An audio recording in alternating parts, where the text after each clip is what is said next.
ideal is the fruits and vegetables,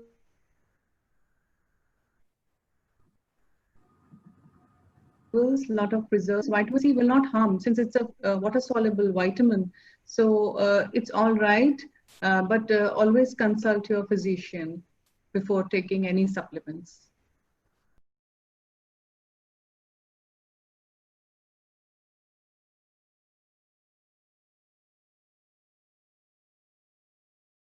See, therapeutic foods may be available, but as such, geriatric foods is a market which needs to be developed here.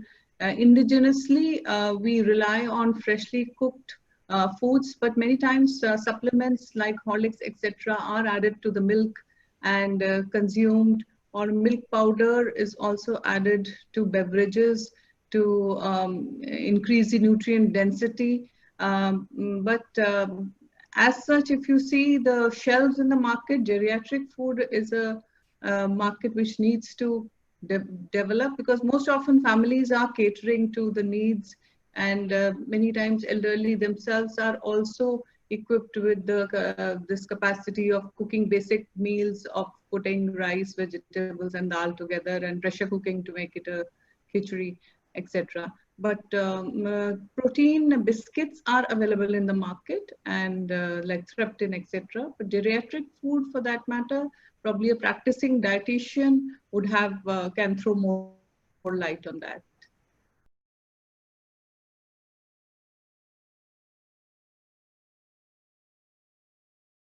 The reasons attributed to this, that the immune system for women is possibly the main factor for this. And what some literature suggests is that women have this X chromosome 1 and 2, and this particular X chromosome 1 is possibly a biological factor related to genetics, etc., and that works in favor of fighting infection among women. That is one clue. But generally, biologically speaking, also, as the evidence on life expectancy and mortality suggests, life expectancy currently globally always 5 years longer for women. And in older ages like 65, 70, 80, you can see always there's more women. And it's always attributed to the biological advantage of women. So.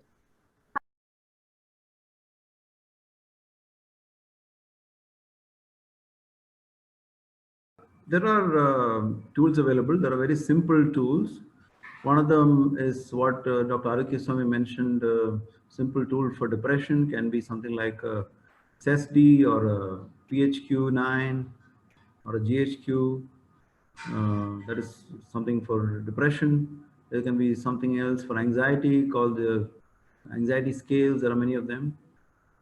So if somebody wants, they can administer it online. They can, the health worker can call up the elder person and then take them through these questions, which are about just 4 or 5 questions.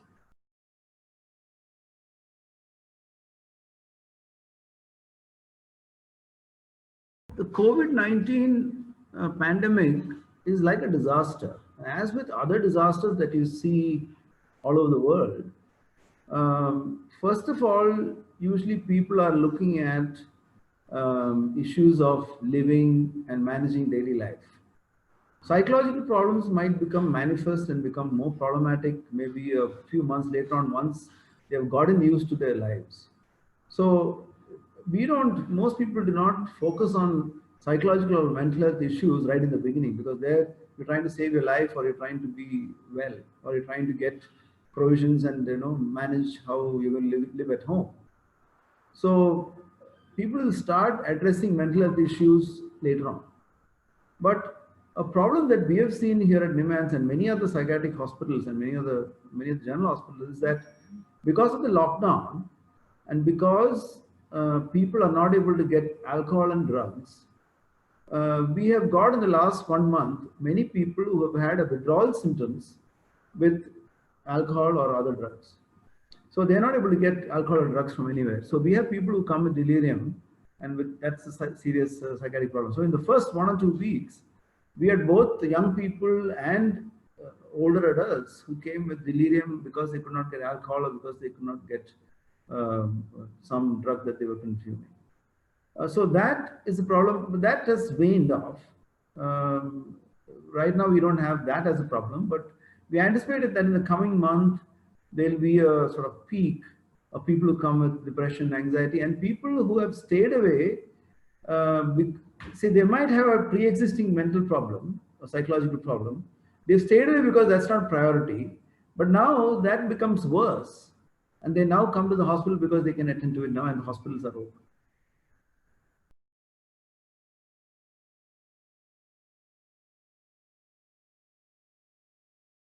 For knee pain, a lot of anti-inflammatory properties are there in certain foods, like fenugreek seeds.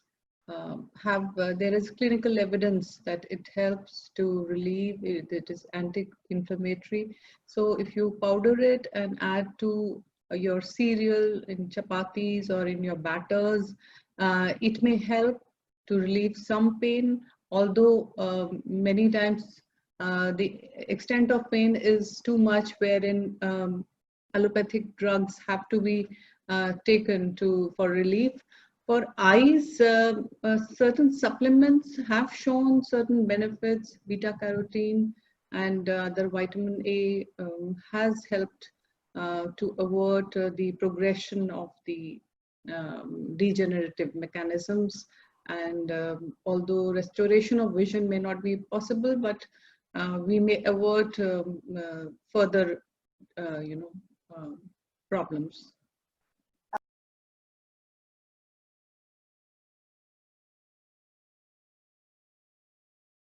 See, a lot of BPL families are being covered by the TPDS. The cereals and millets are provided to the poor. Additionally, if the green leafy vegetables are growing around, and also the leaves of trees, which are, we say, so a lot of chutneys and dips and curries and sags can be prepared. And amla also grows in rural areas, the Indian gooseberry. So pickles, preserves, although salt is not too good for elderly, but we can saute the amla and make it into a savory kind of vegetable, incorporate onions, etc. So it is also traditionally consumed, but the awareness is important so that their cereal, which could be rice or wheat or millet, is supplemented by these vegetables, which are seasonally available and will be cheap also.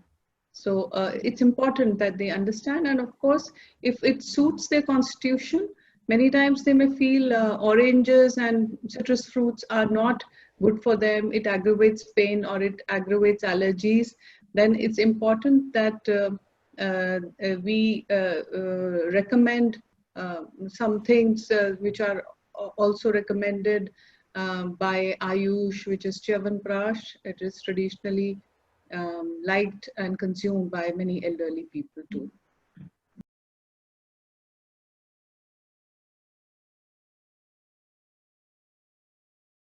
In the chat, but I can mention that again, that you need to look for new people who are already having depression or anxiety.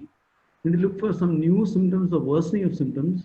So somebody who had prior anxiety and who was treated with medicines or other psychological treatment and was well, and now the person started getting more agitated, more anxious, having increased heartbeats, breathlessness, choking sensation, tremors of the hands, or any other tension or fear about people around them, or sleep disturbance. These are all new symptoms that are occurring, and that you should sort of be warned that these could be things that indicate a new anxiety or depression.